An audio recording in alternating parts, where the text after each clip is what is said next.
Avant de commencer cette révélation qui va bouleverser tout ce que vous pensiez savoir sur votre existence, je vous demande une seule chose. Si vous aimez les histoires qui transforment profondément votre vision du monde, abonnez-vous à cette chaîne maintenant pour ne manquer aucun moment de ces découvertes extraordinaires qui ont été cachées pendant des siècles. Et dites-moi dans les commentaires, de quel pays regardez-vous cette vidéo et quelle heure est-il chez vous en ce moment précis? Si vous êtes sur votre mobile, prenez une seconde pour hype cette vidéo. Cela aide énormément à faire découvrir ces vérités à plus de personnes qui en ont besoin. Imaginez un instant que tout ce qu'on vous a enseigné sur votre origine soit une construction délibérée, une architecture de contrôle bâtie pierre par pierre, pour vous maintenir dans l'ignorance de ce que vous êtes vraiment. Imaginez qu'il existe une partie de vous qui n'est jamais née, qui ne mourra jamais, qui existe dans une dimension tellement au-delà du temps que vos souvenirs ne peuvent même pas l'atteindre. Imaginez qu'un homme, il y a près de 400 ans, a découvert cette vérité et l'a révélée au monde, et que pour cela, sa propre communauté l'a maudit avec une férocité si intense que son nom ne pouvait plus être prononcé, que personne ne pouvait s'approcher de lui à moins de 4 coudées, que même lire ses écrits était considéré comme une contamination spirituelle dangereuse. Cet homme s'appelait Baruch Spinoza, et ce qu'il a découvert sur votre âme avant la naissance du monde n'était pas une théorie abstraite ou une spéculation mystique, c'était une démonstration géométrique aussi rigoureuse qu'une preuve mathématique, aussi inévitable que la structure même de la réalité.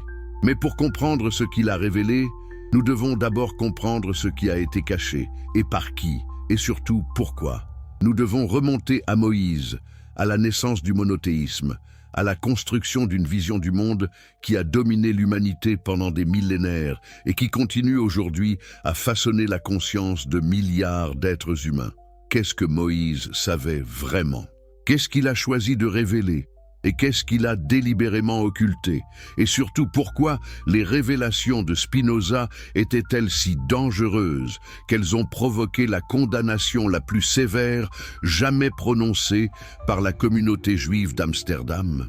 Le 27 juillet 1656, dans la synagogue Talmud Torah à Amsterdam, quelque chose d'extraordinaire s'est produit. Les dirigeants de la communauté juive portugaise, les hommes les plus respectés et les plus puissants de cette congrégation, se sont rassemblés pour prononcer un hérem, une excommunication, contre un jeune homme de 23 ans. Mais ce n'était pas une excommunication ordinaire. Le texte même de la malédiction révèle une peur viscérale, une terreur absolue devant les idées que ce jeune homme commençait à formuler. Écoutez les mots exacts qui ont été prononcés ce jour-là, préservés dans les archives de la communauté portugaise. Les dirigeants ont déclaré qu'avec le jugement des anges et le consentement des saints, ils excommunient, maudissent et anathématisent Baruch Spinoza. Pouvez-vous sentir la rage dans ces mots? Pouvez-vous percevoir la panique des gardiens d'une orthodoxie qui sentaient leur pouvoir s'effriter face à quelque chose qu'ils ne pouvaient pas contrôler? Mais qu'avait fait exactement ce jeune homme pour mériter une telle condamnation? Les archives ne donnent aucune raison explicite. Spinoza lui-même n'a jamais écrit sur cet événement dans ses lettres conservées, ne nous laissant aucun indice direct sur les accusations portées contre lui. Cette absence même de justification formelle est révélatrice. N'est-il pas étrange que la plus sévère excommunication jamais prononcée par cette communauté n'ait pas besoin de préciser les crimes du condamné, comme si ce qu'il avait fait ou ce qu'il pensait était tellement évident, tellement scandaleux, tellement dangereux, que simplement le nommer serait donner trop de pouvoir à ses idées hérétiques. Ce que nous savons avec certitude, c'est que dans les années qui ont suivi cette excommunication brutale, Spinoza a développé et publié les idées les plus radicales, jamais formulées sur la nature de Dieu, de la réalité et de l'existence humaine. Et au cœur de ces révélations se trouvait une attaque directe et dévastatrice contre la figure même de Moïse et contre l'autorité des Écritures qui portent son nom. Dans son Tractatus Theologico-Politicus, le traité théologico-politique qui scandalisera toute l'Europe chrétienne et juive, Spinoza a démoli pierre par pierre l'édifice de l'autorité biblique. Ses contemporains l'ont appelé le livre le plus athée, le plus blasphématoire, le plus destructeur d'âme jamais écrit. Mais pourquoi une telle virulence? Qu'avait-il écrit de si terrible? Spinoza a nié que la Bible soit littéralement d'origine divine. Il a nié que Moïse ait écrit la Torah, soit comme secrétaire de Dieu, soit de sa propre main. Il a présenté des preuves textuelles, historiques et logiques, démontrant que le Pentateuque tel que nous le connaissons n'a pas pu être composé par Moïse, mais a été compilé et édité des siècles après les événements qu'il raconte, probablement par Esdras le scribe. Imaginez le choc pour un lecteur du XVIIe siècle qui avait grandi en croyant que chaque mot de la Torah avait été dicté par Dieu lui-même à Moïse sur le mont Sinaï. Imaginez la désorientation totale de découvrir que ces textes sacrés, ces fondations de la foi, de la loi et de l'identité, étaient en fait des constructions humaines, éditées, révisées, façonnées par des scribes, avec des agendas politiques et religieux spécifiques. Mais Spinoza ne s'est pas arrêté à la critique textuelle. Il est allé beaucoup plus loin, beaucoup plus profondément, dans un territoire qui touche à la question centrale de notre existence. Si Moïse n'a pas écrit la Torah, si les Écritures ne sont pas la parole directe de Dieu, mais des documents humains façonnés à travers le temps, alors toute la vision du monde qu'elle présente doit être remise en question. Et cette vision du monde incluait une compréhension spécifique de ce qu'est l'âme humaine, d'où elle vient, où elle va, et quelle est sa relation avec le divin. C'est ici que la révélation de Spinoza devient vraiment bouleversante, vraiment transformatrice. C'est ici qu'il révèle ce que Moïse n'a jamais dit, ou ce qu'il a délibérément caché sur ce que votre âme vivait avant que le monde n'existe. Qu'est-ce que les Écritures mosaïques enseignent réellement sur l'origine de l'âme? Si vous lisez attentivement le livre de la Genèse, vous trouvez quelque chose d'étrangement ambigu, quelque chose qui n'est jamais vraiment clarifié. Dieu forme l'homme de la poussière de la terre et souffle dans ses narines un souffle de vie, et l'homme devient une âme vivante. Mais d'où vient ce souffle? Cette âme qui anime le premier homme, existait-elle avant la création ou a-t-elle été créée au moment précis où Dieu l'a insufflée dans le corps d'argile? Le texte ne le dit pas explicitement. Il ne parle jamais d'âme préexistante attendant d'être incarnée. Il ne décrit jamais un royaume céleste rempli d'esprits immatériels, contemplant la gloire divine avant leur descente dans la matière. Cette absence est-elle une omission innocente ou une suppression délibérée d'une vérité dangereuse? Pour comprendre ce silence, nous devons replacer Moïse dans son contexte historique et politique. Qui était-il vraiment? Qu'essayait-il d'accomplir? La tradition le présente comme un prophète, un libérateur, un législateur divinement inspiré. Mais Spinoza nous force à le voir aussi comme un leader politique, un fondateur de nation, un architecte de contrôle social. Moïse devait unifier un peuple d'esclaves fugitifs, sans terre, sans identité cohérente, sans structure politique stable. Pour accomplir cette tâche monumentale, il avait besoin d'une théologie qui servirait ses objectifs politiques. Il avait besoin d'un Dieu unique, transcendant, qui donnerait des lois absolues ne pouvant être questionnées. Il avait besoin d'une cosmologie qui placerait son peuple dans une relation spéciale avec ce Dieu. Il avait besoin d'un système de récompense et de punition qui contrôlerait le comportement sans nécessiter une force policière constante. Dans ce contexte, la question de la préexistence de l'âme n'était pas simplement une spéculation métaphysique abstraite, c'était un problème politique potentiellement explosif. Si les âmes existaient avant la création du monde, cela soulevait des questions impossibles à répondre dans le cadre du monothéisme strict que Moïse établissait. Ces âmes préexistantes faisaient-elles partie de Dieu ou étaient-elles séparées de lui? Si elles faisaient partie de Dieu, alors la distinction radicale entre le Créateur et la création, entre le sacré et le profane, entre le divin et l'humain, commençait à s'effriter. Comment pouvez-vous maintenir l'obéissance absolue à un Dieu transcendant si vous admettez que les âmes humaines sont des fragments de ce même Dieu. Comment pouvez-vous inspirer la crainte révérentielle nécessaire au contrôle religieux si les gens comprennent qu'ils portent en eux une étincelle divine éternelle qui existait avant même la création du monde? Et si ces âmes préexistantes étaient séparées de Dieu, alors vous aviez un problème encore plus grave, l'existence d'autres entités éternelles en plus de Dieu lui-même. Cela détruisait complètement le monothéisme absolu. Si Dieu seul est éternel, si lui seul existe sans cause ni origine, alors rien d'autre ne peut partager cette éternité. Mais si les âmes sont éternelles, si elles n'ont jamais été créées mais ont toujours existé, alors vous avez un dualisme métaphysique qui contredit la proclamation fondamentale du judaïsme. Écoute Israël, le Seigneur notre Dieu, le Seigneur est un. Donc comment un Dieu peut-il être absolument un, unique, incomparable, s'il existe à côté de lui une infinité d'âmes éternelles qui n'ont jamais été créées par lui? Voilà pourquoi Moïse, ou plus précisément les scribes et les rédacteurs qui ont compilé les textes sous son nom, ont maintenu cette ambiguïté stratégique sur l'origine de l'âme. Ils ont évité de se prononcer clairement sur la question de savoir si l'âme était créée au moment de la conception ou si elle préexistait. Cette ambiguïté n'était pas de l'ignorance, c'était de la politique théologique. En laissant la question non résolue, ils évitaient les dangers métaphysiques que chaque réponse claire aurait créés. Ils pouvaient maintenir l'autorité divine des commandements, tout en évitant les implications qui auraient sapé le contrôle religieux et politique qu'ils cherchaient à établir. Mais il y avait une autre raison, peut-être encore plus pragmatique, pour cette suppression de la doctrine de la préexistence. Les peuples entourant les Israélites, particulièrement les cultures influencées par la pensée platonicienne et orphique qui circulait dans le bassin méditerranéen, avaient des doctrines élaborées sur la préexistence et la transmigration des âmes. Ces doctrines enseignaient que l'âme était immortelle, qu'elle existait avant le corps, qu'elle se réincarnait à travers de multiples vies, qu'elle progressait ou régressait selon ses actions.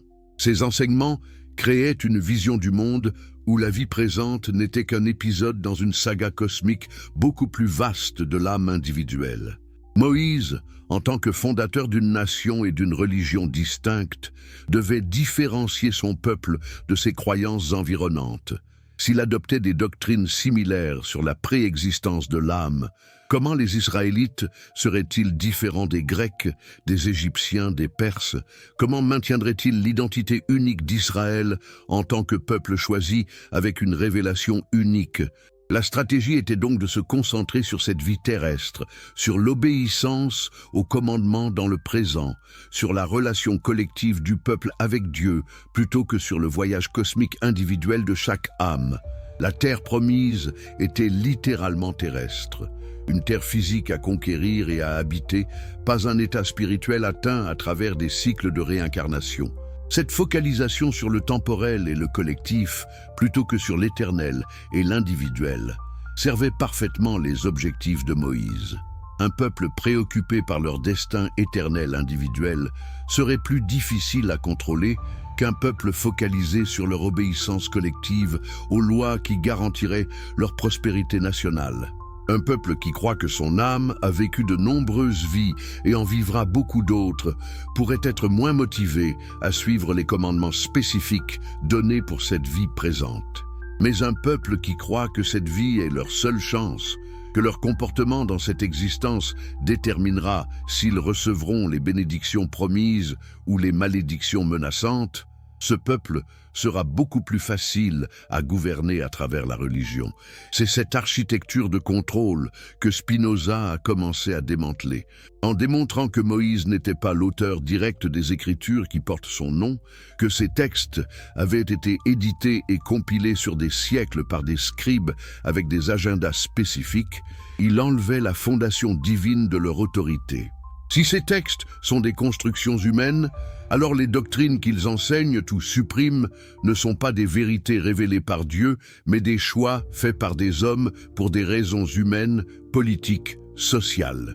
Et si les doctrines sont des choix humains, alors nous sommes libres de les questionner, de les rejeter, de chercher la vérité par nous-mêmes à travers la raison et l'expérience directe plutôt qu'à travers l'obéissance aveugle à des textes anciens.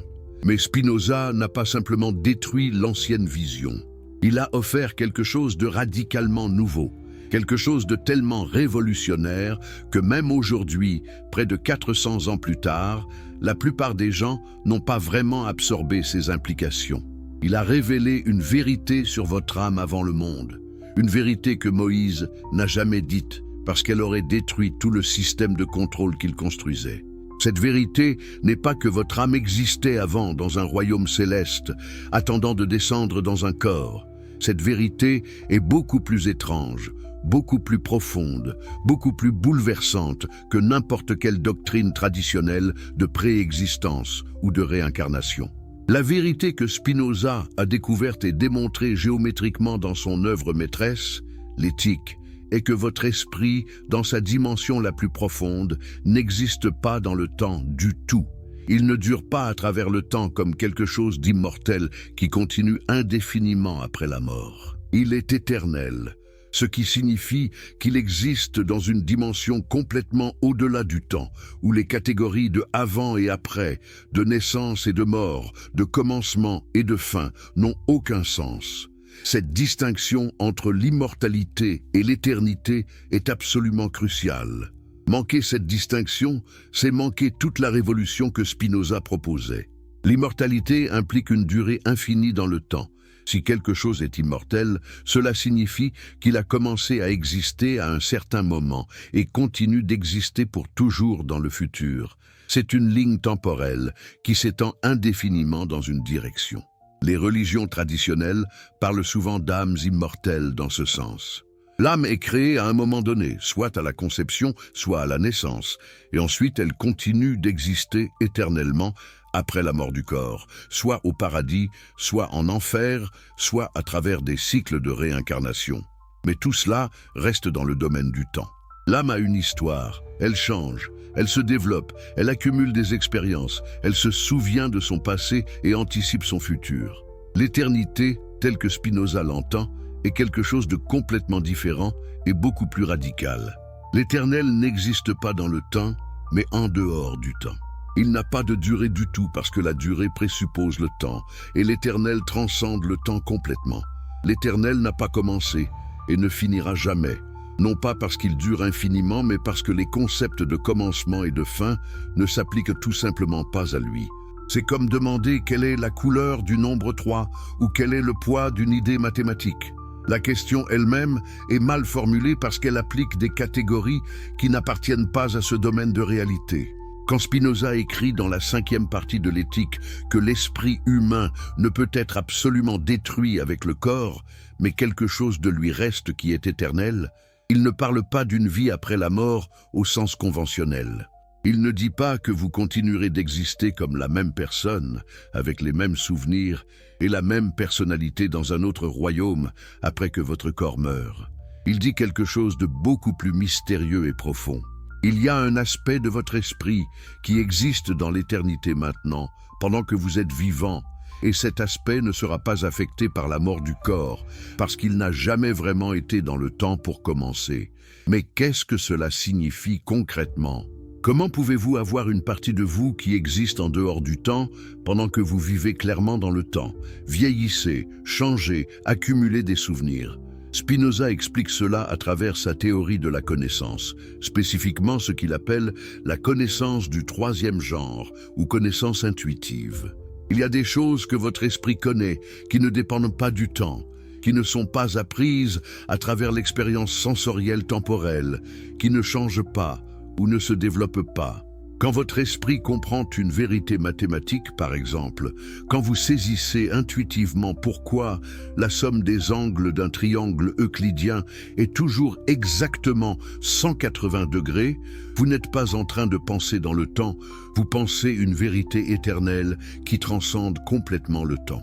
Cette vérité mathématique était vraie avant que vous ne naissiez, avant que les êtres humains n'existent, avant que la Terre ne se forme, avant le Big Bang.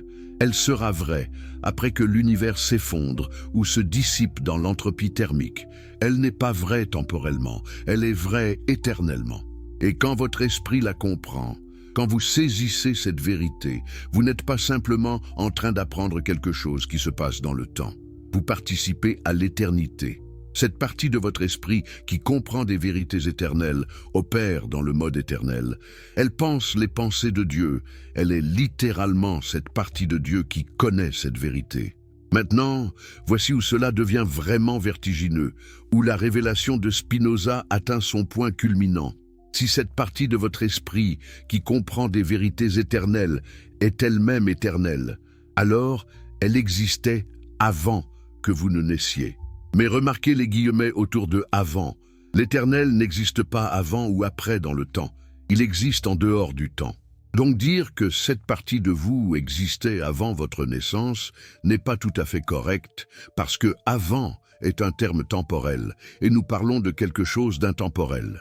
Ce qu'il serait plus exact de dire, c'est que cette partie de vous existe dans une dimension où la distinction entre avant votre naissance et après votre mort n'a aucun sens. Spinoza écrit quelque chose d'extraordinaire à ce sujet. Bien que nous ne nous souvenions pas d'avoir existé avant le corps, nous sentons néanmoins que notre esprit, dans la mesure où il implique l'essence du corps sous la forme de l'éternité, est éternel. Lisez ces mots lentement. Il dit que vous existiez avant votre corps, mais vous ne pouvez pas vous en souvenir. Pourquoi ?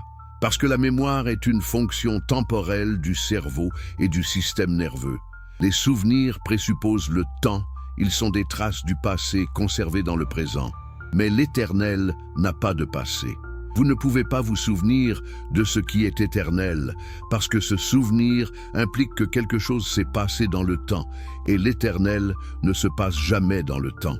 Mais même si vous ne pouvez pas vous souvenir, vous pouvez sentir, vous pouvez savoir intuitivement que vous êtes éternel. Spinoza dit « Nous sentons et savons que nous sommes éternels ». Ce n'est pas une croyance basée sur la foi ou sur l'autorité scripturaire. C'est une expérience directe, une connaissance intuitive qui vient quand votre esprit fonctionne dans son mode éternel, quand vous comprenez des essences et des vérités qui transcendent le temps. Dans ces moments de compréhension profonde, vous ne pensez pas simplement à l'éternité comme quelque chose d'abstrait et lointain.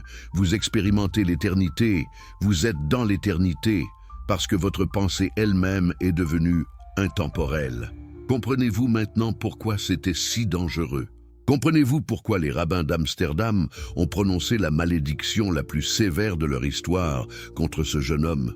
Il n'offrait pas simplement une théorie philosophique alternative sur la nature de l'âme.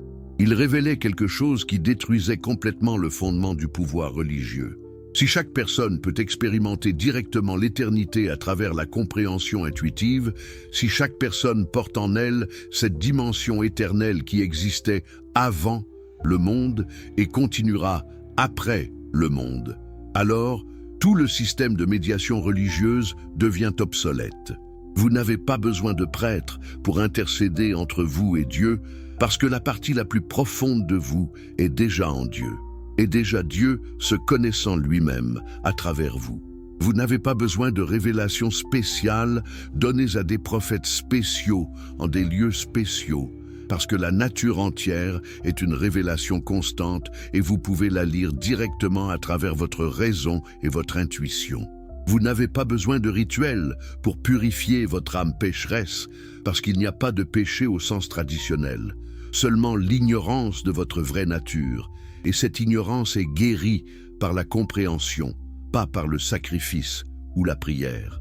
Toute la structure de commandement, de récompense et de punition que Moïse avait construite, toute l'architecture de contrôle basée sur un Dieu transcendant qui juge et récompense après la mort, tout cela s'effondrait face à la révélation de Spinoza. Si votre essence est éternelle maintenant, si vous participez à la béatitude divine chaque fois que vous comprenez une vérité éternelle, alors le salut n'est pas quelque chose à attendre après la mort, C'est quelque chose à expérimenter pendant la vie à travers la connaissance. Le paradis n'est pas un lieu où vous irez si vous êtes bon. C'est un état de conscience que vous atteignez quand vous comprenez qui vous êtes vraiment et quelle est votre relation avec la réalité totale. Et voici peut-être le coup le plus dévastateur de tous à la théologie traditionnelle. Spinoza a dit que Dieu n'est pas une personne séparée de l'univers qui a créé le monde par un acte de volonté libre. Dieu est la substance même de toute réalité, identique à la nature elle-même. Deus sive natura, Dieu c'est-à-dire la nature. Il n'y a pas de séparation entre créateur et création, entre le sacré et le profane, entre le divin et le naturel. Tout ce qui existe est un mode d'être de Dieu, une expression nécessaire de la nature infinie de Dieu. Si Dieu est identique à la nature, alors l'existence du monde n'est pas contingente mais nécessaire. Dieu ne pouvait pas choisir de ne pas créer le monde parce que le monde n'est pas quelque chose que Dieu crée comme un artisan crée un objet externe à lui-même. Le monde est l'auto-expression nécessaire de Dieu, aussi inévitable que le fait qu'un triangle a 3 côtés.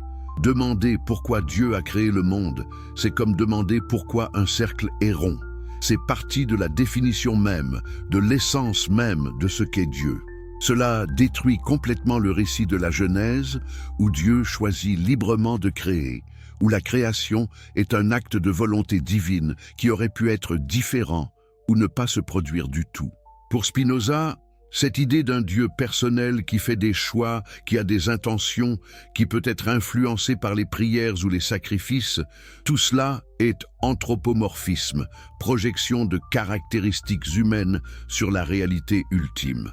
Dieu n'a pas d'intention, parce que les intentions présupposent des désirs, des buts à atteindre, des situations qui pourraient être autrement. Mais Dieu est perfection absolue, réalité totale. Il ne peut rien désirer parce qu'il est déjà tout. Il ne peut avoir aucun but à atteindre parce qu'il est déjà complet. Il ne fait pas de choix parce que tout ce qui est possible est déjà actualisé dans sa nature infinie. Maintenant, comprenez-vous comment cela transforme complètement la question de votre âme avant le monde. Dans la vision mosaïque, vous êtes une créature, quelque chose que Dieu a choisi de créer à un moment spécifique du temps. Votre âme a commencé à exister quand Dieu l'a créée, et elle est fondamentalement séparée de Dieu, distincte de Dieu, sous Dieu. Dans la vision de Spinoza, vous n'êtes pas une créature séparée, vous êtes un mode de Dieu, une façon dont Dieu se manifeste, une expression nécessaire de la substance infinie. Vous n'avez pas été créé à un moment dans le temps, vous avez été émané comme une conséquence logique nécessaire de la nature de Dieu, aussi nécessaire que les propriétés d'un cercle émanent de sa définition. L'idée éternelle de votre essence existait toujours dans l'intellect infini de Dieu, même avant que votre corps physique soit formé dans le temps. Quand vos parents se sont rencontrés, quand la conception s'est produite, quand votre ADN s'est organisé d'une manière unique, ce schéma éternel qui décrit parfaitement qui vous êtes a trouvé une expression temporelle. Vous en tant qu'individu temporel avez commencé, mais vous en tant qu'essence éternelle avez toujours été.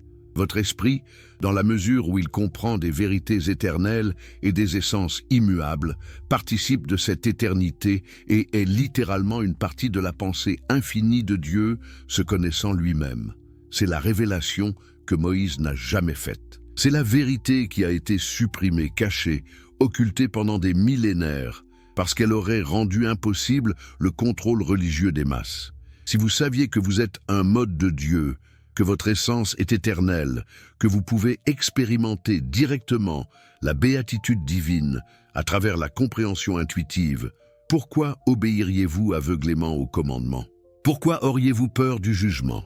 Pourquoi auriez-vous besoin de médiateurs religieux? Toute la structure de pouvoir s'effondrerait. Si cette histoire de révélation philosophique qui a changé le cours de la pensée occidentale vous passionne autant qu'elle me passionne, prenez un moment pour vous abonner à cette chaîne maintenant, parce que nous allons plonger encore plus profondément dans des vérités qui ont été interdites, censurées et combattues pendant des siècles. Dites-moi dans les commentaires, de quel pays nous regardez-vous en ce moment même? Et quelle heure est-il là où vous êtes? Si vous êtes sur votre téléphone mobile, touchez l'écran pour hype cette vidéo. Cela aide vraiment à partager ces révélations avec davantage de personnes qui ont besoin de les entendre. Imaginez le 28 juillet 1656, le lendemain de l'excommunication la plus violente jamais prononcée par la communauté juive d'Amsterdam. Le jeune Baruch Spinoza, 23 ans à peine, se réveille dans un monde complètement transformé. Hier encore, il était membre d'une communauté, entouré de la chaleur et de la sécurité d'un peuple qui avait survécu à l'Inquisition, à l'exil, à des siècles de persécution. Aujourd'hui, il est seul, pas simplement isolé socialement, mais maudit, avec une intensité qui dépasse l'imagination. Les termes de l'excommunication stipulaient que personne ne pouvait s'approcher de lui à moins de 4 coudées, environ 2 mètres. Personne ne pouvait lui parler, personne ne pouvait lire ses écrits, personne ne pouvait même écouter ses paroles. Il était devenu un fantôme vivant, une non-personne, effacé de l'existence sociale aussi complètement que s'il était mort. Que ressent un jeune homme dans une telle situation ? Quel courage ou quelle conviction inébranlable faut-il pour accepter un tel sort, plutôt que de simplement se taire, de garder ses doutes pour lui-même, de continuer à participer extérieurement au rituel de la communauté tout en gardant ses pensées hérétiques secrètes? D'autres l'avaient fait avant lui. Juan de Prado, avec qui Spinoza avait probablement discuté de ses idées dangereuses, avait choisi de mener une double vie, de continuer le subterfuge qu'il avait appris en tant que Marrano en Espagne, participant publiquement au judaïsme tout en gardant ses doutes privés. Prado s'est battu désespérément pour rester dans la communauté, pour éviter l'excommunication, pour maintenir les apparences. Mais Spinoza a choisi différemment. Il a choisi de se lever ouvertement pour ses idées, de composer une défense détaillée de ses positions, même si cela signifiait l'exil et l'isolement total.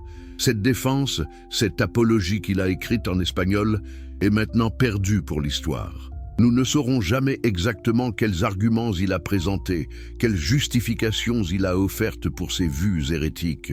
Mais n'est-il pas fascinant que les points principaux de cette défense perdue semblent être incorporés dans son Tractatus Theologico-Politicus qu'il publiera plus tard? Les idées qu'il a défendues à 23 ans devant les rabbins qui le jugeaient sont devenues les fondations de l'une des œuvres les plus révolutionnaires de l'histoire de la philosophie. Les hérésies pour lesquelles il a été maudit sont devenues les pierres angulaires d'une nouvelle vision de la réalité qui transformerait la pensée européenne. Mais pourquoi la communauté juive d'Amsterdam a-t-elle réagi avec une telle férocité? Pourquoi pas simplement le réprimander, le discipliner, lui donner une chance de se rétracter comme il l'avait dit fait avec d'autres? Pour comprendre cela, nous devons nous rappeler que la communauté juive d'Amsterdam en 1656 vivait dans un état d'urgence permanent. C'était une communauté de réfugiés, de survivants de l'Inquisition espagnole et portugaise qui continuaient à brûler des gens au bûcher pour hérésie. En mai 1655, seulement 14 mois avant l'excommunication de Spinoza, un homme nommé Avraham Núñez Bernal, qui avait des parents et des connaissances à Amsterdam, a été brûlé vif à Cordoue. La nouvelle a profondément secoué toute la communauté. 2 mois auparavant, un autre jeune martyr, Yitzhak da Almeida Bernal, avait été brûlé vif en Galice.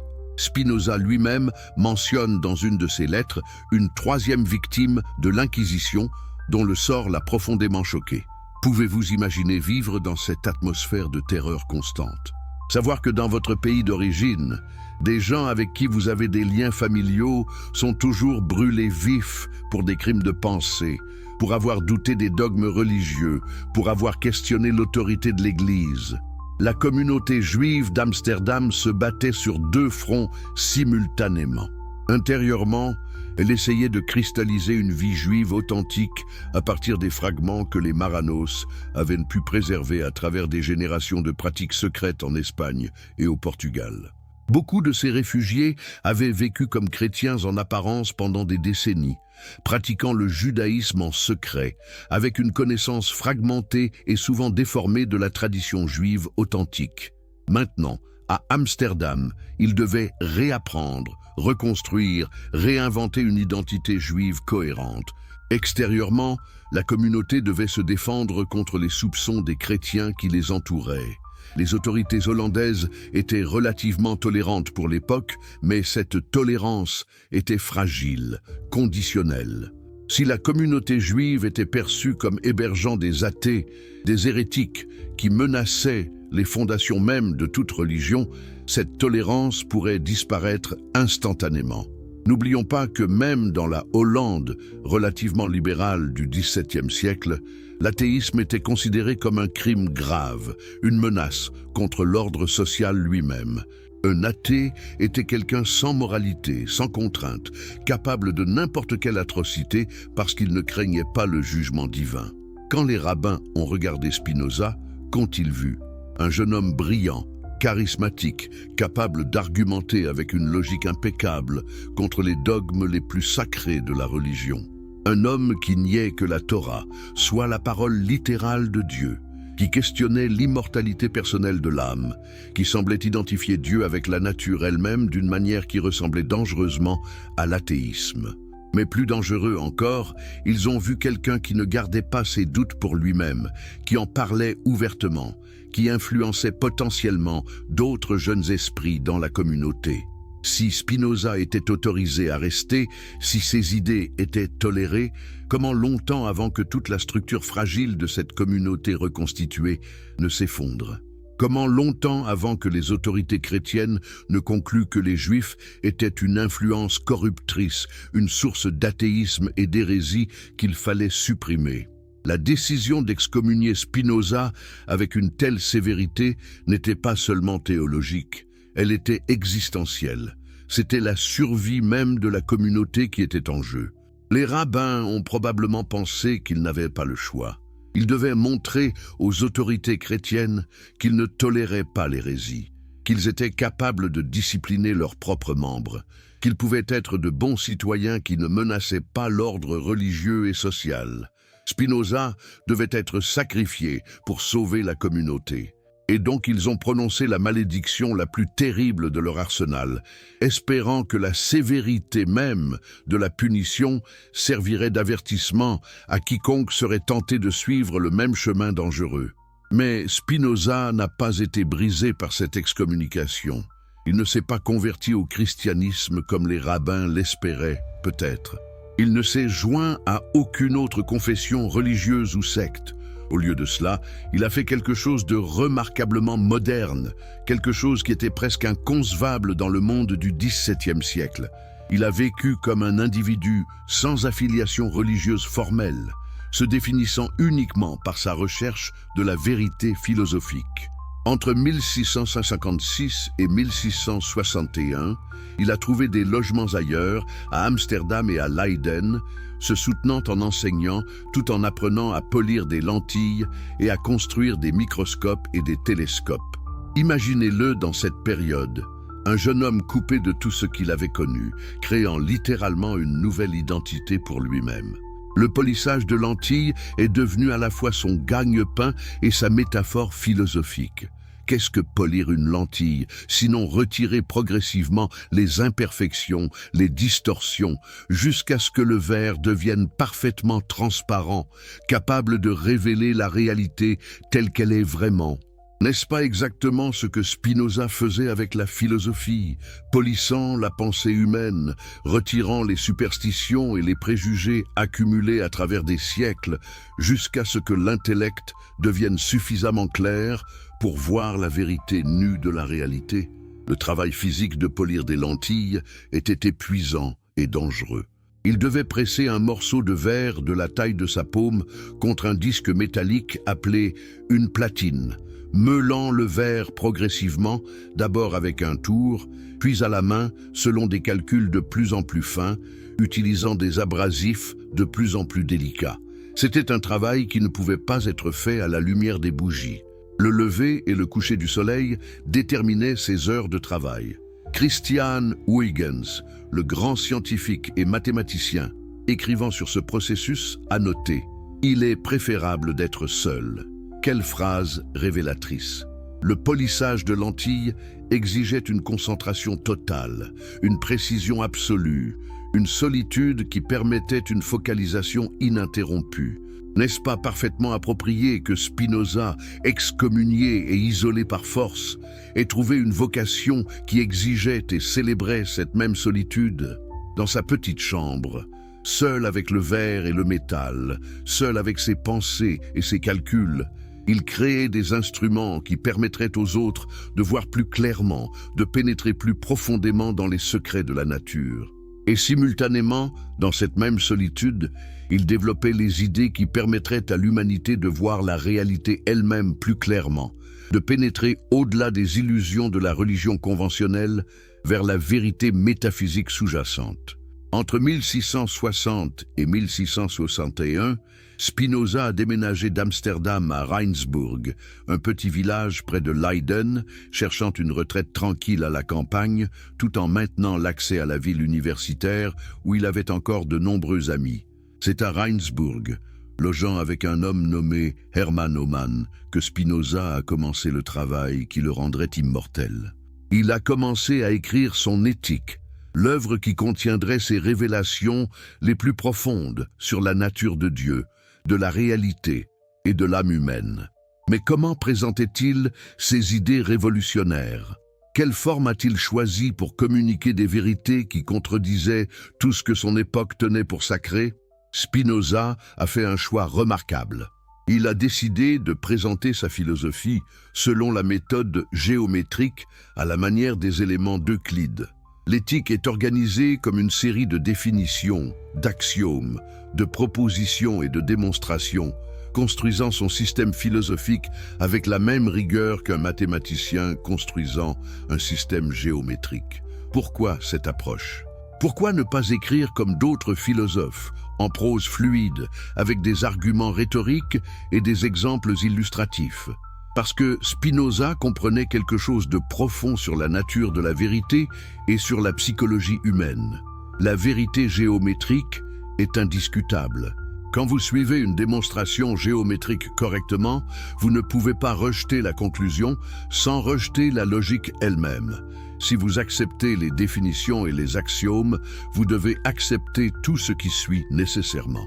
Spinoza voulait présenter ses idées révolutionnaires avec cette même inévitabilité logique. Il ne vous demandait pas de croire sur la foi ou l'autorité. Il vous montrait, étape par étape, comment ses conclusions suivaient nécessairement de principes que vous ne pouviez pas raisonnablement nier. C'était une stratégie brillante pour quelqu'un qui avançait des idées hérétiques. Il ne pouvait pas s'appuyer sur l'autorité scripturaire ou la tradition religieuse. Il devait s'appuyer uniquement sur la raison pure, sur la logique implacable qui force l'assentiment de tout esprit capable de suivre une démonstration. Mais il y avait quelque chose de plus profond dans ce choix méthodologique. Spinoza comprenait que les êtres humains sont essentiellement des géomètres. Nous ne l'observons pas consciemment, mais nous triangulons constamment les distances, nous mesurons les hauteurs et les dégagements des passages et des entrées en utilisant notre géomètre interne. Cela se produit pour nous quotidiennement sans conscience explicite. Nous sommes des créatures qui comprennent le monde à travers des relations spatiales, des proportions, des structures logiques. En présentant sa philosophie dans un format géométrique et mathématiquement conçu, Spinoza s'adressait directement à cette capacité innée de l'esprit humain.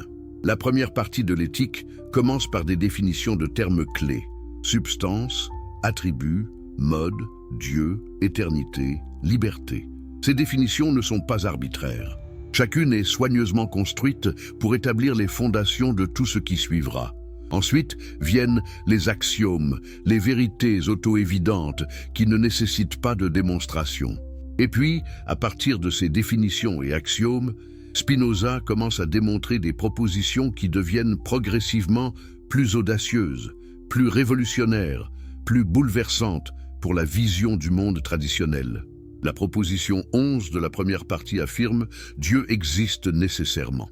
C'est peut-être la seule proposition avec laquelle les théologiens traditionnels seraient d'accord. Mais regardez comment Spinoza la démontre. Il offre non pas une, mais 3 preuves différentes de l'existence de Dieu. La troisième preuve est particulièrement fascinante. Il commence avec le fait que nous existons, nous, êtres finis, existons.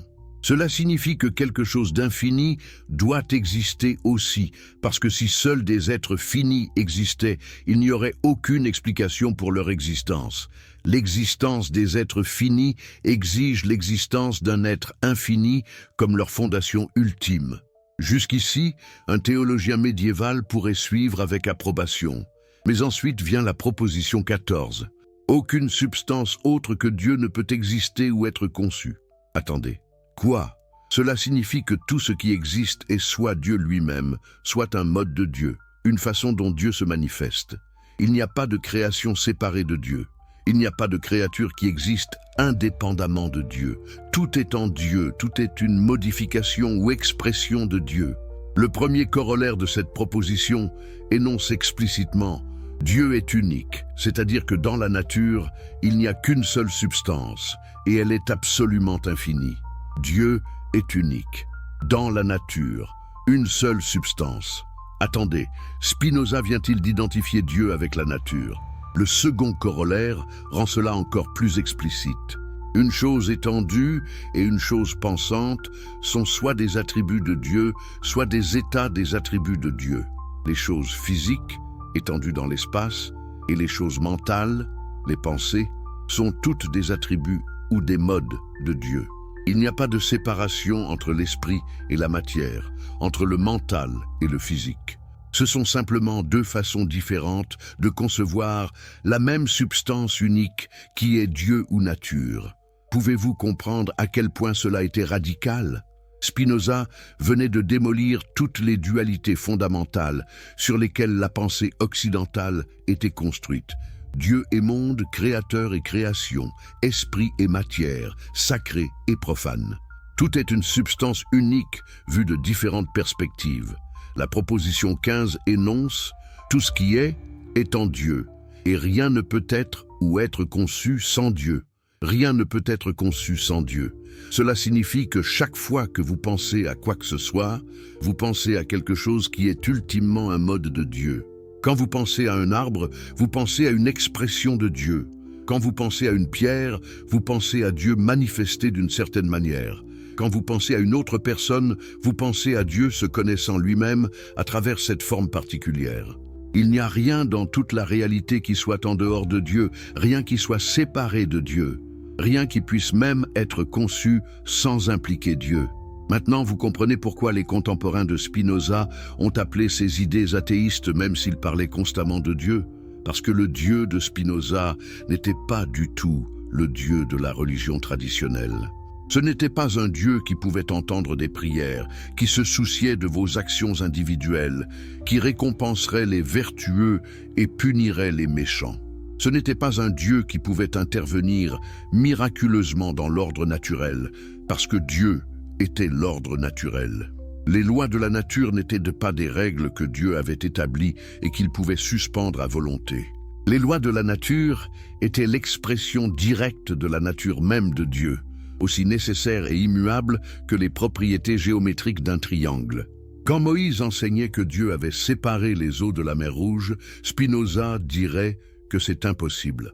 Pas parce que Dieu manque de pouvoir, mais parce qu'une telle intervention violerait la nature même de Dieu qui s'exprime nécessairement à travers les lois naturelles. Un miracle, au sens traditionnel, serait Dieu se contredisant lui-même, Dieu violant sa propre nature, ce qui est logiquement impossible. Tout ce qui arrive dans la nature arrive selon la nécessité de la nature divine. Il n'y a pas de contingence réelle, pas de chose qui aurait pu être autrement. Tout ce qui existe existe nécessairement. Tout ce qui se produit nécessairement. Pas parce qu'il est déterminé par un Dieu externe, mais parce qu'il suit de la nature infinie, de la substance unique qui est tout ce qui est. Pouvez-vous sentir le vertige de ces idées? Pouvez-vous percevoir comment elles transforment complètement votre compréhension de qui vous êtes et quelle est votre place dans la réalité? Vous n'êtes pas une créature séparée, placée dans un monde créé par un Dieu externe. Vous êtes un mode de Dieu. Une façon dont Dieu se manifeste, une expression nécessaire de la nature infinie de la substance unique. Votre existence n'est pas contingente, elle est nécessaire. Vous ne pouviez pas ne pas exister parce que vous suivez nécessairement de la nature de Dieu, aussi sûrement que les propriétés d'un triangle suivent de sa définition. Mais si tout est nécessaire, si tout est Dieu, qu'advient-il de la liberté? Qu'advient-il du choix moral? Qu'advient-il du bien et du mal? Ce sont les questions que les critiques de Spinoza ont immédiatement soulevées. Si tout est déterminé par la nature nécessaire de Dieu, alors comment pouvons-nous être tenus responsables de nos actions? Comment peut-il y avoir de la moralité du tout? N'est-ce pas simplement du fatalisme, la doctrine que nous sommes des marionnettes impuissantes dansant sur les fils de la nécessité cosmique? Spinoza répond à ces objections dans les parties ultérieures de l'éthique, mais sa réponse est aussi radicale que ses propositions métaphysiques. La liberté, dit-il, n'est pas l'absence de causalité ou de détermination. La liberté est la compréhension de la nécessité. Quand vous comprenez pourquoi les choses doivent être comme elles sont, quand vous voyez comment tout suit nécessairement de la nature de Dieu, vous cessez de résister inutilement à la réalité, vous cessez d'être tourmenté par des regrets concernant le passé ou des anxiétés concernant le futur. Vous acceptez ce qui est avec équanimité parce que vous comprenez que cela ne pouvait être autrement. Cette acceptation n'est pas de la résignation passive. C'est une transformation active de votre relation avec la réalité. Quand vous comprenez que vous êtes un mode de Dieu, que vos désirs et vos actions suivent de votre nature qui suit elle-même de la nature de Dieu, vous ne vous jugez plus vous-même avec culpabilité ou honte. Vous ne jugez plus les autres avec colère ou ressentiment. Vous voyez que chacun agit selon sa nature, qui est déterminée par des causes qui remontent à l'infini, s'enracinant ultimement dans la nature nécessaire de Dieu.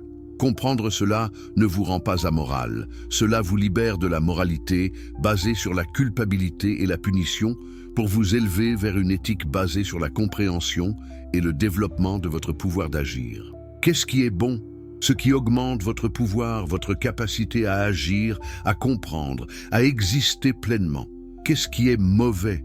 Ce qui diminue ce pouvoir, ce qui vous rend passif, confus, impuissant. Le vice n'est pas une violation des commandements divins qui méritent la punition. Le vice est l'ignorance, l'incompréhension de votre vraie nature et de votre relation avec la totalité. La vertu n'est pas l'obéissance qui mérite récompense.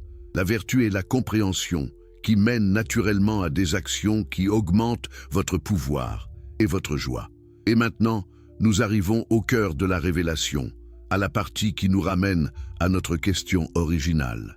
Qu'est-ce que votre âme vivait avant que le monde n'existe? Dans la 5e partie de l'éthique, Spinoza présente sa doctrine de l'éternité de l'esprit. Et c'est ici que tout converge, que toute la structure géométrique qu'il a construite révèle son but ultime. Il a démontré que Dieu est la substance unique de toute réalité. Il a démontré que votre esprit est un mode de l'attribut de pensée de Dieu. Il a démontré que votre corps est un mode de l'attribut d'étendue de Dieu. Maintenant, il démontre que votre esprit, dans la mesure où il comprend des choses sous la forme de l'éternité, est lui-même éternel. Qu'est-ce que cela signifie exactement? Spinoza explique que l'esprit humain a l'idée du corps, et cette idée peut être conçue de deux façons. Elle peut être conçue sous la forme de la durée, c'est-à-dire comme existant dans le temps, changeant, vieillissant, accumulant des expériences. C'est votre esprit empirique, votre conscience temporelle, votre moi qui se souvient du passé et anticipe le futur. Mais cette même idée du corps peut aussi être conçue sous la forme de l'éternité, c'est-à-dire comme une essence nécessaire qui suit de la nature de Dieu, sans référence au temps du tout. C'est votre esprit éternel, votre essence intemporelle, ce que vous êtes vraiment en dehors de toute durée temporelle. Votre esprit temporel mourra avec votre corps. Les souvenirs, les expériences, la personnalité que vous avez accumulée à travers la vie, tout cela dépend du fonctionnement du cerveau et du système nerveux. Et quand il cesse de fonctionner, cette dimension temporelle de votre esprit cesse aussi. Mais votre esprit éternel ne peut pas mourir parce qu'il n'a jamais vraiment vécu dans le temps pour commencer. Il est cette partie de vous qui comprend des vérités éternelles, qui saisit des essences nécessaires, qui participe à la connaissance infinie que Dieu a de lui-même. Chaque fois que vous comprenez quelque chose de vraiment éternel, une vérité mathématique, une loi de la nature, une essence immuable, vous n'êtes pas en train d'apprendre quelque chose de nouveau temporellement. Vous découvrez quelque chose qui était toujours vrai et sera toujours vrai. Et dans cet acte de découverte, vous êtes cette partie de Dieu qui connaît cette vérité éternelle. Votre esprit et l'intellect de Dieu fusionnent dans cet instant de compréhension. Il n'y a plus de séparation. Vous pensez littéralement avec l'esprit de Dieu. Vous connaissez avec la connaissance de Dieu. Vous êtes Dieu se connaissant lui-même à travers cette forme particulière qui est vous. Maintenant, si votre esprit éternel connaît des choses qui sont vraies, sans référence au temps, il doit lui-même exister sans référence au temps.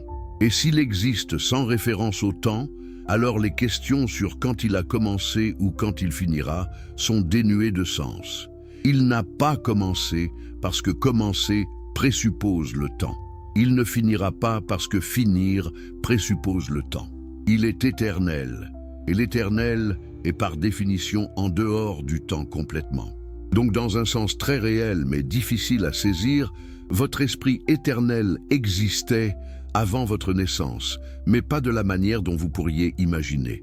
Avant que nous plongions dans la conclusion bouleversante de cette histoire extraordinaire, je vous demande une faveur.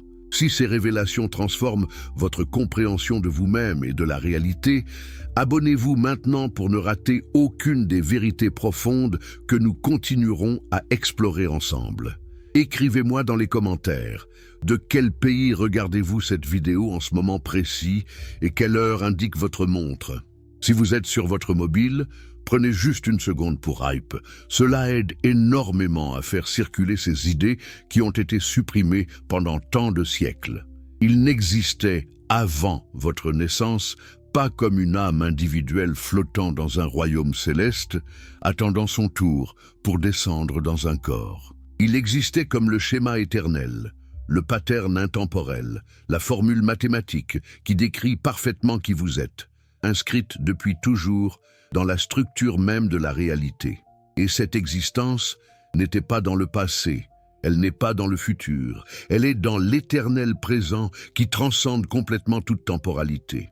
Quand vous comprenez cela, vraiment, profondément, pas intellectuellement mais intuitivement, quelque chose change en vous, de façon irrévocable. Vous ne pouvez plus avoir peur de la mort de la même manière parce que vous savez maintenant que ce que vous êtes vraiment ne peut pas mourir. Vous ne pouvez plus désespérer de votre insignifiance parce que vous savez maintenant que vous êtes un mode de l'infini, une expression nécessaire de Dieu lui-même. Mais comment vivait Spinoza avec ses révélations vertigineuses? Comment passait-il ses journées, sachant ce qu'il savait, comprenant ce qu'il comprenait? Dans sa petite chambre louée, d'abord à Regensburg, puis à Warburg, et finalement à La Haye où il passerait les dernières années de sa vie, il vivait simplement, presque ascétiquement. Il polissait ses lentilles, il recevait occasionnellement des visiteurs, des philosophes et des scientifiques curieux qui avaient entendu parler de ses idées radicales et voulaient discuter avec lui. Il correspondait avec les esprits les plus brillants de son époque, Leibniz, Oldenburg et d'autres, débattant des questions les plus profondes de métaphysique, de physique, d'optique.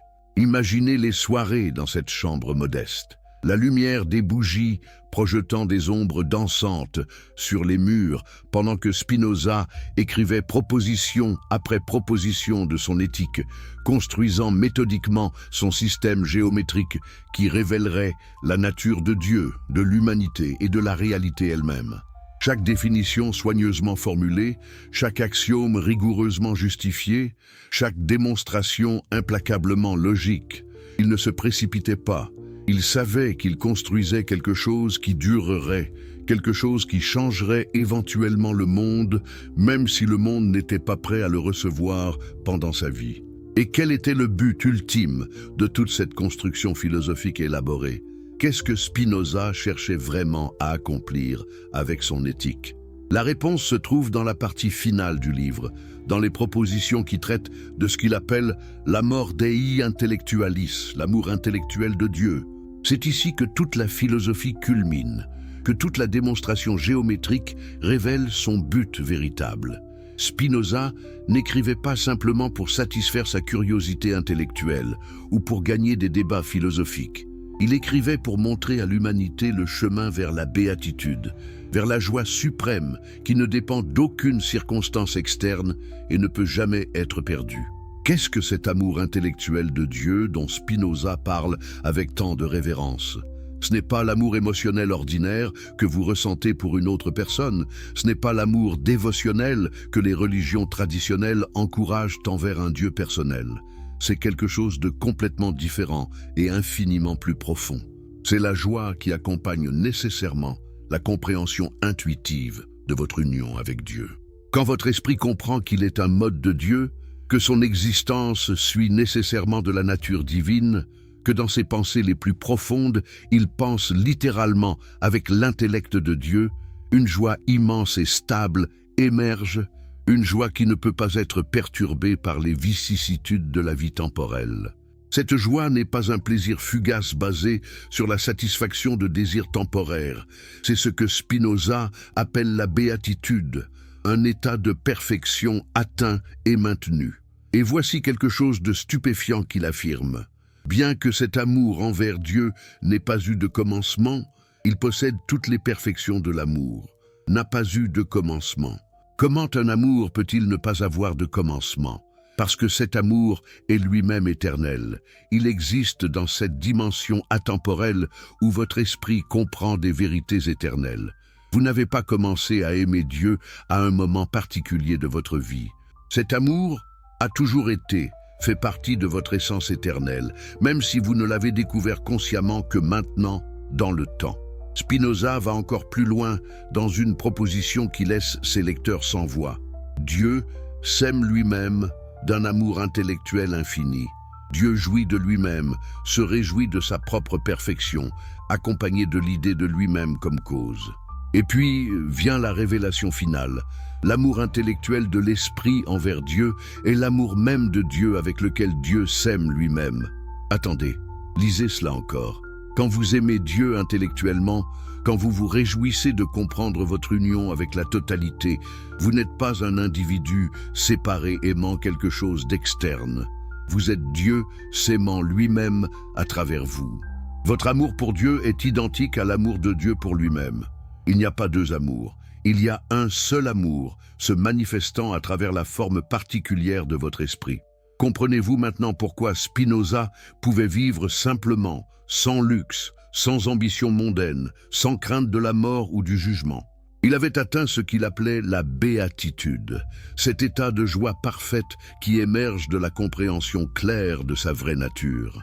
Il savait qu'il était un mode de Dieu, que son esprit participait à l'intellect infini, que dans ses moments de compréhension la plus profonde, il était littéralement Dieu se connaissant lui-même. Aucune richesse extérieure ne pouvait ajouter à cette joie intérieure. Aucune menace extérieure ne pouvait la diminuer. Il était libre, non pas parce qu'il pouvait faire ce qu'il voulait, mais parce qu'il comprenait la nécessité de tout et acceptait cette nécessité avec équanimité totale. Les dernières années de sa vie étaient marquées par une santé déclinante. Le polissage constant de lentilles, avec ses poussières de verre fines, inhalées jour après jour, année après année, avait ravagé ses poumons. Il souffrait de tuberculose, une maladie incurable à son époque, qui progressait lentement, mais inexorablement. Mais même face à sa mort imminente, Spinoza continuait son travail philosophique avec la même sérénité qu'il avait toujours manifestée. Il travaillait sur un traité politique, explorant comment ces principes métaphysiques s'appliquaient à l'organisation de la société et de l'État. Il n'a jamais terminé ce travail. Le 21 février 1677, à l'âge de 44 ans seulement, Baruch Spinoza est mort paisiblement dans sa chambre louée à La Haye. Qu'a-t-il pensé dans ces derniers moments, quand il sentait sa respiration devenir plus difficile, quand il savait que la fin approchait? Avait-il peur? Se demandait-il ce qui viendrait après?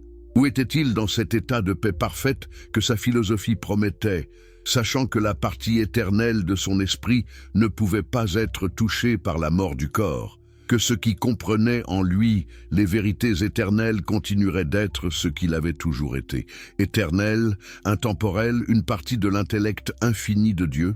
Nous ne saurons jamais ses pensées finales. Il n'a laissé aucun testament, aucun document final, aucun message d'adieu. Il est simplement parti, aussi simplement qu'il avait vécu. Mais ses idées étaient immortelles d'une manière que même son esprit éternel ne l'était pas. Ses amis proches, un petit cercle de disciples fidèles qui avaient protégé Spinoza et soutenu son travail pendant toutes ces années d'exil et d'isolement, ont agi rapidement après sa mort.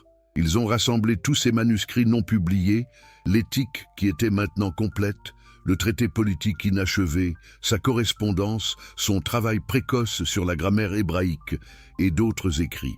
En quelques mois, ils ont publié ces œuvres dans un volume collectif, les Opera Postuma, les œuvres posthumes. Qu'est-ce qui s'est passé ensuite est absolument fascinant et révélateur de la puissance explosive des idées de Spinoza. Dans toute l'Europe, des autorités religieuses et séculaires, catholiques et protestantes, ont réagi avec une panique qui frisait l'hystérie. Les livres de Spinoza ont été interdits, censurés, brûlés. Des édits ont été promulgués interdisant leur lecture. Des universités ont expulsé des étudiants soupçonnés de sympathie spinoziste. Des carrières ont été ruinées, des réputations détruites par la simple accusation d'être influencés par Spinoza. Le nom même de Spinoza est devenu synonyme d'athéisme, de blasphème, de danger moral suprême. Pendant plus d'un siècle après sa mort, pratiquement aucun philosophe respectable n'osait avouer publiquement une dette envers Spinoza, ou même admettre avoir lu ses œuvres sérieusement. Mais pourquoi une telle terreur ? Pourquoi tant d'efforts coordonnés pour empêcher les gens de lire un philosophe mort qui n'avait jamais fondé de mouvement, jamais créé de secte, jamais cherché de disciples? Précisément parce que les idées de Spinoza étaient si dangereuses pour tout l'ordre établi de la société européenne. Si son Dieu identique à la nature remplaçait le Dieu personnel transcendant du christianisme et du judaïsme, alors toute l'autorité de l'Église s'effondrait. Si la Bible n'était pas la parole révélée de Dieu, mais un texte humain sujet aux erreurs et aux manipulations, alors sur quelle base l'orthodoxie religieuse fondait-elle ses dogmes? Si l'éternité n'était pas la vie après la mort au paradis ou en enfer, mais la compréhension intuitive accessible dans cette vie, alors comment les prêtres contrôleraient-ils le comportement des masses par la peur du jugement divin? Spinoza offrait rien de moins qu'une alternative complète à toute la vision du monde chrétienne qui avait dominé l'Europe pendant 15 siècles. Il offrait une spiritualité sans religion institutionnelle, une moralité sans commandement divin, une éternité sans jugement dernier, un salut par la compréhension plutôt que par la foi. C'était une menace existentielle pour toutes les structures de pouvoir qui dépendaient de l'autorité religieuse. Et donc, ces structures ont réagi comme elles réagissaient toujours face aux menaces existentielles, par la suppression, la censure, la diabolisation de l'ennemi. Mais voici ce qui est extraordinaire. Malgré tous ces efforts massifs de suppression, malgré l'interdiction et la diabolisation, les idées de Spinoza se sont répandues. Elles se sont répandues clandestinement, transmises en secret, discutées à voix basse dans des cercles privés, copiées dans des manuscrits qui circulaient sous le manteau. Pourquoi? Parce que ces idées résonnaient avec quelque chose de profond dans l'esprit humain, une intuition que la vision du monde traditionnel ne capturait pas, une vérité que les gens sentaient même s'ils ne pouvaient pas l'articuler clairement. Les historiens reconnaissent maintenant que Spinoza a été l'influence la plus importante sur ce qu'on appelle le Radical Enlightenment, le courant souterrain de pensée qui a vraiment transformé la modernité européenne. Contrairement à l'impression répandue que Spinoza était marginal et peu influent jusqu'à ce qu'il soit redécouvert au XIXe siècle, les recherches récentes montrent que son impact était immédiat, très répandu et profond. Leibniz, Bayle, Arnaud, Henry More, Anne Conway, Richard Baxter Robert Boyle, Henry Oldenburg et de nombreux autres esprits majeurs de la fin du XVIIe siècle ont été affectés et amenés à lutter avec ces idées principales. Certains ont essayé de le réfuter, d'autres ont secrètement incorporé ces insights dans leurs propres pensées, d'autres encore ont ouvertement embrassé son système tout en sachant que cela détruirait leur carrière. Mais personne ne pouvait l'ignorer. Une fois que vous aviez vraiment compris Spinoza, une fois que vous aviez saisi ses arguments et senti leur force logique, vous ne pouviez plus penser de la même manière qu'avant. Au XVIIIe siècle, alors que les Lumières gagnaient en force, l'influence de Spinoza devenait encore plus évidente. Les philosophes qui défendaient la liberté de pensée et d'expression, qui critiquaient l'orthodoxie religieuse, qui plaidaient pour la séparation de l'Église et de l'État, tous devaient quelque chose à Spinoza, même s'ils n'osaient pas toujours l'admettre. Sa défense de l'autonomie de la raison et l'importance de la liberté intellectuelle ont posé les fondations pour les notions modernes de pluralisme religieux, de droits individuels et d'État séculier. Son insistance sur l'importance de l'enquête critique et le rejet du dogme continuent d'inspirer ceux qui défendent la cause de la liberté intellectuelle et de la démocratie séculière. Des penseurs aussi différents que Kant et Nietzsche ont lutté avec l'héritage de Spinoza. Kant était profondément influencé par sa théorie éthique et son cadre métaphysique, particulièrement sa notion de la loi morale comme manifestation de la nécessité rationnelle. Nietzsche a engagé critiquement la philosophie de Spinoza, défiant son déterminisme métaphysique tout en reconnaissant sa critique radicale de la moralité et de la religion traditionnelle. Au XXe siècle, Einstein a exprimé son admiration pour la conception spinoziste de Dieu révélée dans les lois de la nature.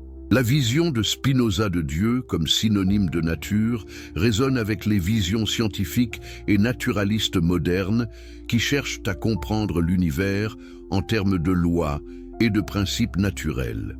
Et aujourd'hui, comment les idées de Spinoza nous parlent-elles au XXIe siècle de manière remarquable? Elles sont peut-être plus pertinentes maintenant qu'elles ne l'ont jamais été. Son approche holistique de la philosophie, son accent sur l'unité de la connaissance, sa critique de l'anthropocentrisme et du dualisme résonnent avec les préoccupations contemporaines dans des domaines comme l'éthique environnementale, les sciences cognitives et la théorie politique.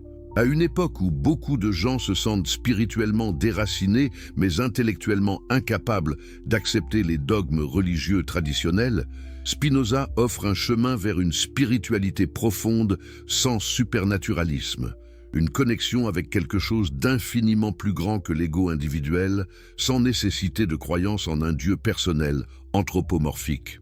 À une époque où l'anxiété, la dépression et le sentiment d'absurdité semblent épidémiques, où tant de gens se demandent quel est le sens de leur vie et pourquoi ils devraient continuer, Spinoza offre une réponse qui ne dépend ni de récompense après la mort, ni de commandement divin. La vie a du sens parce que vous êtes une expression nécessaire de l'infini. Votre existence suit de la nature même de Dieu, aussi certainement que les propriétés d'un cercle suivent de sa définition. Vous n'avez pas besoin de justifier votre existence ou de gagner le droit d'exister. Vous existez nécessairement. Et dans la mesure où vous comprenez cette nécessité, dans la mesure où vous saisissez intuitivement votre union avec la totalité, vous expérimentez une joie qui ne dépend d'aucune circonstance externe et ne peut jamais vraiment vous être enlevée.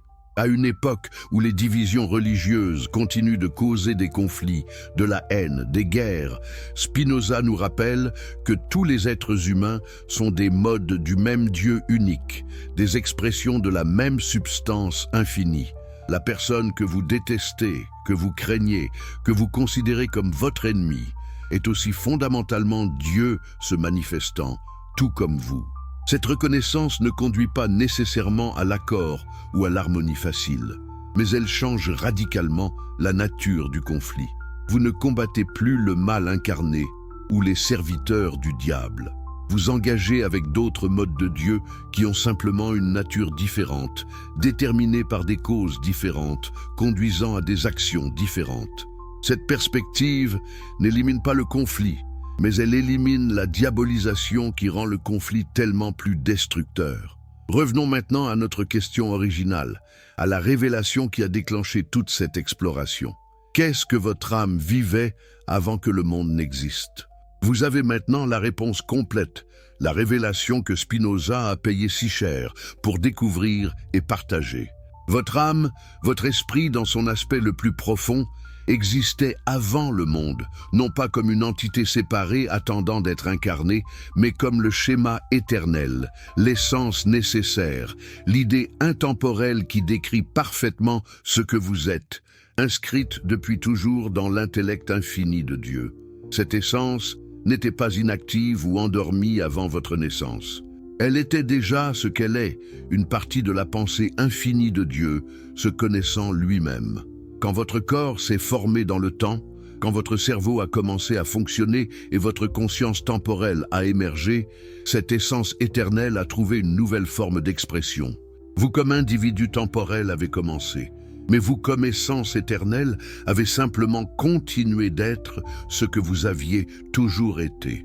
Et quand votre corps mourra, quand votre conscience temporelle s'éteindra, cette essence éternelle continuera simplement d'être ce qu'elle a toujours été, parce que l'éternel ne peut pas commencer ou finir, ne peut pas naître ou mourir, existe dans une dimension complètement au-delà de ces catégories temporelles. Moïse ne vous a jamais dit cela. Les Écritures qui portent son nom n'enseignent rien de semblable. Pourquoi ? Parce que cette vérité détruirait tout le système de contrôle que la religion mosaïque établissait. Si vous saviez que vous êtes éternel, que vous êtes un mode de Dieu, que votre esprit participe directement à l'intellect infini, alors pourquoi auriez-vous besoin de prêtres, de rituels, de temples, de commandements gravés sur des tables de pierre? Vous ne les auriez pas besoin. Vous pourriez accéder directement à la vérité par votre propre raison et intuition. Vous pourriez expérimenter la béatitude par votre propre compréhension. Vous seriez libre. Vraiment libre, non pas pour faire ce que vous voulez, mais pour être ce que vous êtes vraiment, un mode de l'infini, une expression de Dieu, éternelle dans votre essence la plus profonde. C'est pour cela que Spinoza a été maudit, exilé, diabolisé. C'est pour cela que ses livres ont été brûlés et interdits. C'est pour cela que son nom est devenu pendant plus d'un siècle synonyme de tout ce qui est dangereux et subversif. Pas parce qu'il était athée, il parlait constamment de Dieu, pas parce qu'il était immoral. Sa vie était exemplaire dans sa simplicité et son intégrité, mais parce qu'il offrait la libération ultime. La libération de la peur, de la culpabilité, du besoin d'autorités externes pour vous dire qui vous êtes et comment vous devriez vivre. Il offrait la connaissance directe de votre vraie nature, et cette connaissance rendait obsolète tous les médiateurs, toutes les institutions qui avaient monopolisé l'accès au divin pendant des millénaires. Cette histoire que je vous ai racontée, cette révélation que nous avons explorée ensemble, n'est pas simplement de l'histoire intellectuelle ou de la philosophie abstraite. C'est votre histoire. C'est la vérité sur vous, sur ce que vous êtes vraiment, sur ce que vous avez toujours été et serez toujours. Vous n'êtes pas un accident cosmique, une créature insignifiante sur une planète insignifiante, dans un univers indifférent. Vous êtes une expression nécessaire de l'infini, un mode à travers lequel Dieu se connaît lui-même, éternel dans votre essence, même si temporaire dans votre forme actuelle. La question maintenant n'est pas de savoir si cette vérité est vraie. Spinoza l'a démontré avec une rigueur géométrique qui ne peut pas être réfutée sans rejeter la logique elle-même. La question est de savoir si vous allez la vivre. Allez-vous continuer à vivre comme si vous étiez séparé de Dieu, séparé de la nature, séparé des autres êtres humains, un ego isolé luttant pour sa survie dans un monde hostile? Ou allez-vous commencer à vivre avec la conscience de votre union avec l'infini, de votre participation à l'éternité, de votre identité fondamentale avec tout ce qui est? Ce choix ne se fait pas une fois pour toutes. C'est un choix que vous devez faire moment après moment, jour après jour. C'est le travail de toute une vie de cultiver cette conscience, de développer ce que Spinoza appelait la connaissance du troisième genre, l'intuition directe de votre union avec Dieu.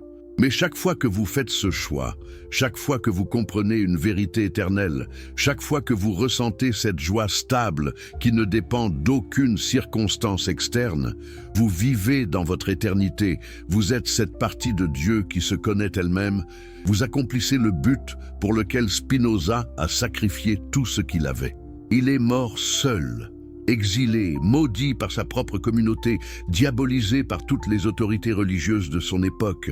Mais il est mort libre, dans la béatitude que sa philosophie promettait, sachant que la partie éternelle de lui continuerait d'être ce qu'elle avait toujours été.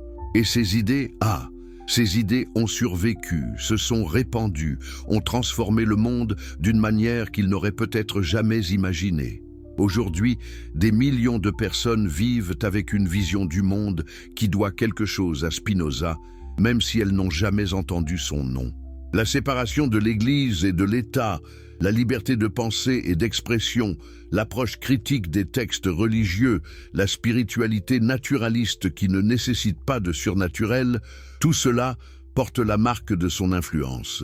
Et vous, maintenant que vous connaissez cette vérité, maintenant que vous avez entendu ce que Moïse n'a jamais dit, maintenant que vous savez ce que votre âme vivait avant le monde, qu'allez-vous faire ? Comment allez-vous vivre différemment? Comment cette connaissance va-t-elle transformer vos priorités, vos valeurs, votre compréhension de ce qui compte vraiment? Ce n'est pas une question rhétorique. C'est la question la plus importante que vous affronterez jamais. Parce que cette connaissance n'a de valeur que si elle change comment vous vivez, comment vous vous rapportez à vous-même, aux autres, au monde, à la totalité de la réalité qui est Dieu. Si cette révélation a touché quelque chose de profond en vous, si vous avez senti cette reconnaissance étrange d'une vérité que vous avez toujours su sans savoir que vous la saviez, alors partagez cette vidéo. Laissez les algorithmes porter ces idées à plus de personnes qui ont besoin de les entendre. Abonnez-vous pour ne manquer aucune des explorations futures que nous ferons ensemble dans les vérités cachées, les révélations supprimées, les sagesses oubliées qui peuvent transformer votre compréhension de qui vous êtes vraiment. Vous êtes éternel, vous êtes un mode de Dieu. Vous existiez avant le Big Bang et existerez après l'entropie thermique de l'univers, non pas comme un individu avec des souvenirs, mais comme une essence nécessaire dans la structure de la réalité. Vous pouvez vivre avec cette conscience maintenant, dans cette vie, sans attendre la mort ou le jugement. La béatitude est accessible maintenant, à travers la compréhension, à travers l'intuition directe de votre union avec l'infini. C'est ce que Spinoza a révélé, c'est ce que Moïse n'a jamais dit. C'est ce que vous aviez le droit de savoir depuis toujours, mais qu'on vous a caché pour maintenir des structures de pouvoir qui dépendaient de votre ignorance. Maintenant, vous savez, la cage est ouverte. Vous êtes libre. Qu'allez-vous faire de cette liberté ?